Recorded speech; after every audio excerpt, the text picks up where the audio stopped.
Hello, and welcome to this introduction to the history and legislation of California Library Literacy Services, CLLS as we like to call it. A grant from the United States Institute of Museum and Library Services makes it possible to bring this presentation to you. Let's start with a little background and context for adult literacy. It is not a new topic of concern. Literacy was an issue during the draft in World War I. The need was so great that the military provided reading instruction to its recruits. That practice continued during World War II as soldiers improved their skills with lessons featuring Private Pete. The War on Poverty of the 60s offered literacy instruction as an antidote, and on it goes with numerous initiatives and social movements throughout our history.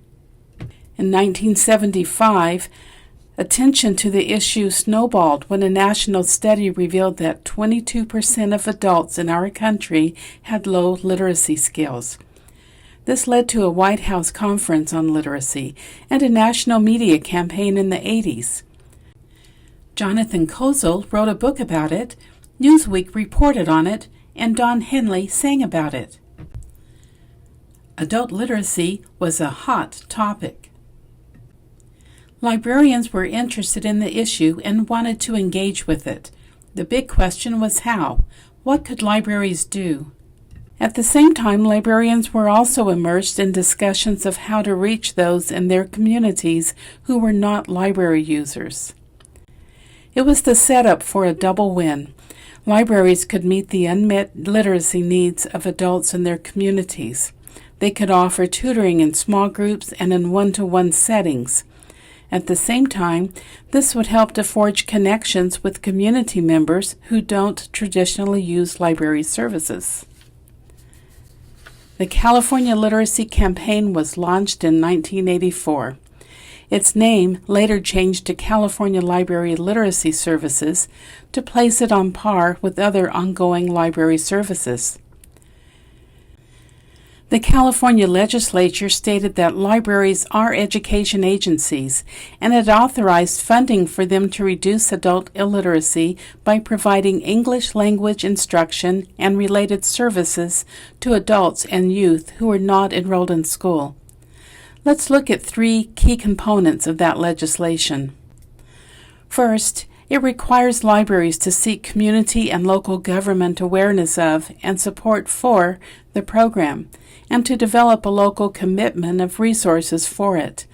Programs cannot be solely dependent on state funding.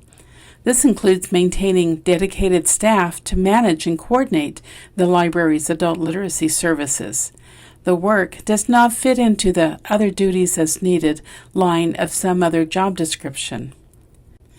Secondly, the legislation requires that programs develop cooperative relationships with other local literacy service providers and participate in community adult literacy coalitions.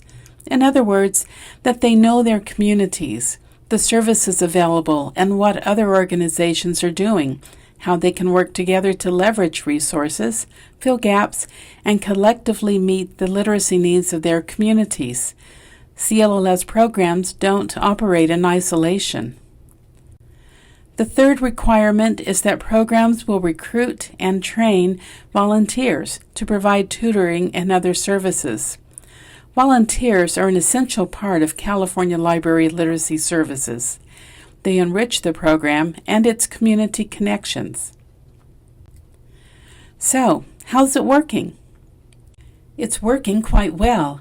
The legislative requirement to develop local support has been proven to be effective.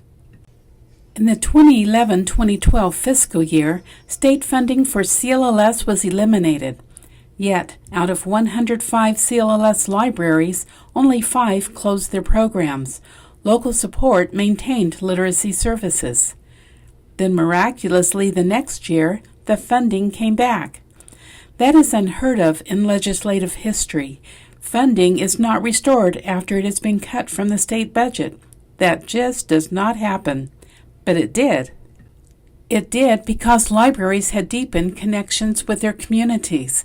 Constituents throughout the state felt the CLLS program was important, and they asked Sacramento to reinstate its funding. The impact of CLLS has opened the way for the State Library to successfully bring other issues before the California State Legislature. In 2019, the California Legislature allocated $2.5 million to add family literacy services to CLLS programming. In 2021, it awarded $15 million to be distributed over 5 years for libraries with CLLS programs to expand services to include English as a second language tutoring. CLLS produces results. As hoped for, we've seen that establishing adult literacy tutoring as a service of the public library is an effective way to increase the literacy skills of California's adults. We've seen that it does deepen a library's connection with its community members. It reaches new library users, and it puts a spotlight on the library's role as a community hub to connect people, information, and learning. But that doesn't happen automatically. Your community needs to hear stories directly from CLLS adult learners. They need to know the difference it makes when a parent can read to their child, when a worker can pass a test for a job promotion, or when someone can read their own birthday cards.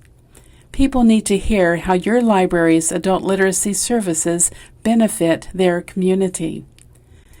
This is where you come in. You connect the pieces between the people, the program, the library, and your community. You share the opportunities, the successes, challenges, dreams, and the stories that impact the adults you serve, as well as their families and their communities. So welcome to the CLLS family. We look forward to your contributions to our growing history.